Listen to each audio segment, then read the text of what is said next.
I am perpetually changing and learning from my experience, and 2012 was no different than previous years, except for the types of release were deeper and held more meaning than years past. I did not grow up in a very loving household. I grew up in a very strict and irrational one. There was religion and talk about everlasting love, but the love that a mother gives to her child was not shown. I was not given hugs or kisses, but I was taken care of. I was clothed and fed. I lived in a home with light and heat, a home that stayed clean by my hands and those of my siblings at the request of my mother. I did lose my father very young. He did not die, but was forced out of the home by accusations of incest from my eldest sister. We were then taught to be wary of men, because my mother had become so broken after this. She eventually remarried, but again never shown love, only an accusatory tone, which created problems in and amongst the household. Not long after my brother moved away, my eldest sister became pregnant at 16 and moved on as well.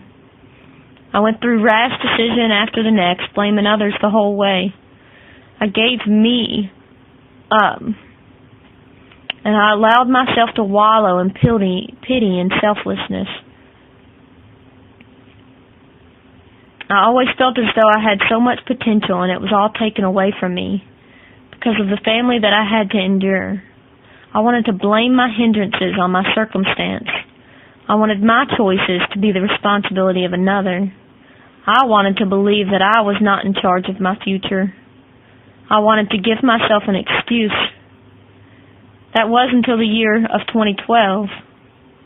I changed not only my perspective, but the perception as well.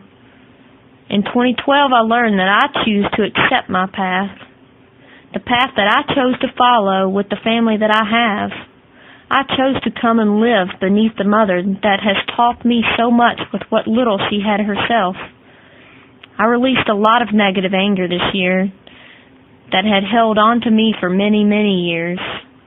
I now know that the only thing I can do with what I have is to learn and grow, perceiving differently the things I saw as being done against me. The old perception held me back. It didn't give me something to stand up on to gain a wider perspective. 2012 was definitely a year for exponential growth. I still am nowhere near perfect, but I do know now that my path is securely where it needs to be the most beneficial for me in this lifetime. I love all of my family dearly, and I may not ever know completely what their purpose is for being in my life. I will always remain grateful for their roles. I could only wish to have many more years interacting with all of them while continuing along my journey. It is foolish to pretend that one is fully recovered from a disappointed passion. Such wounds always leave a scar.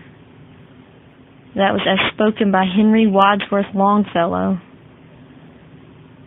The optimist already sees the scar over the wound. The pessimist still sees the wound underneath the scar.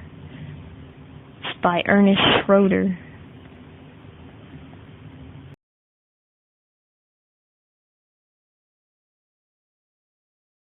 I bow my head and close my eyes. I breathe deeply and allow myself to feel the rhythmic waves of energy pulse throughout my chakras. My heart opens as I feel divine love run through me. My eyes are closed, yet with my spiritual eyes I can see him. Tears flow as I hear him speak to me inside of my heart. Pure joy is felt as I allow myself to take in his resonating light. He is beautiful. He is my twin soul.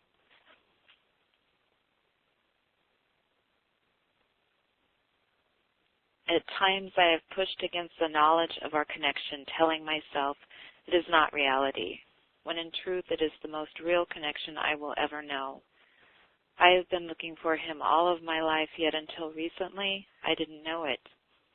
In soul we know each other completely and have known each other always. In this lifetime we cannot be friends, but in spirit he is my very best friend.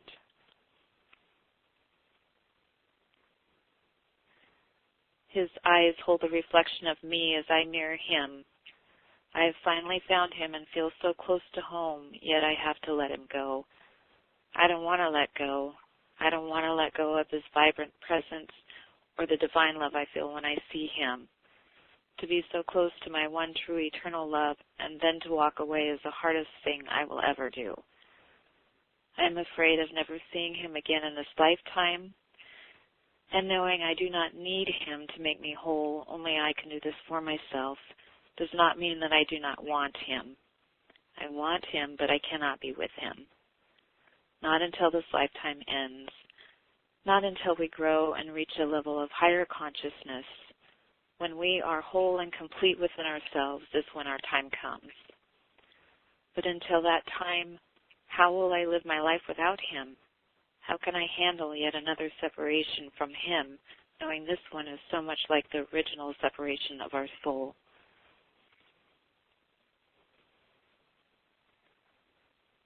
I suppose this is the time to face my fear and allow myself to cry.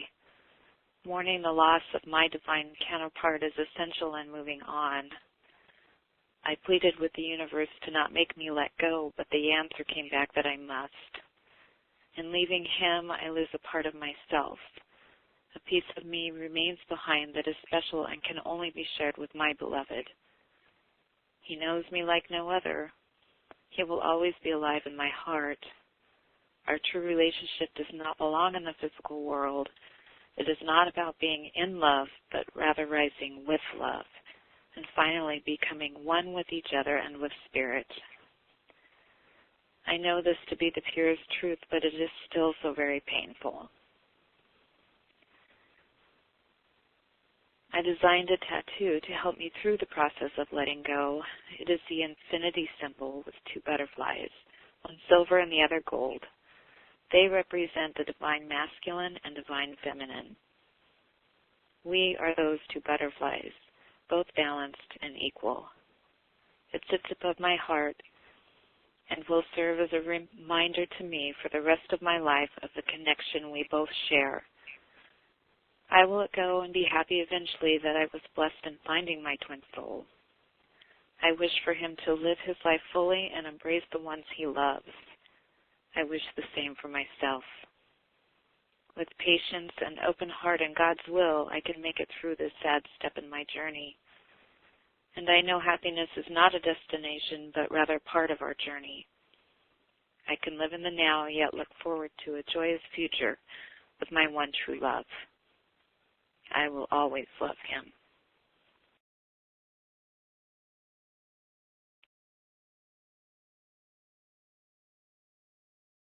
When you let go,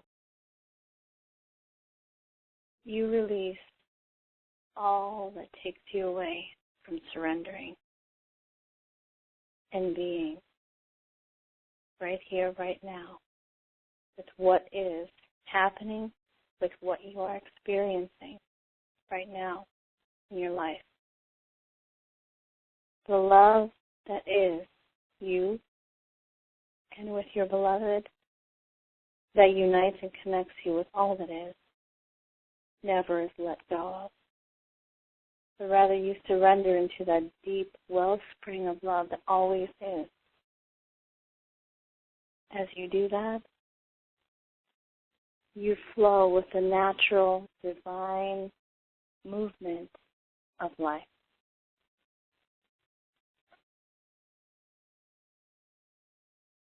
I welcome you to share your experiences, your journey of 2012.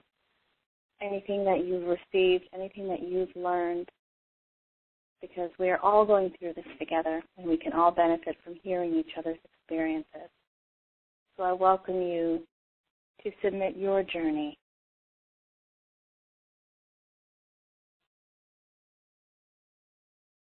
And I thank you. Sending you so much love. Always. The deepest waves of love from my heart to yours.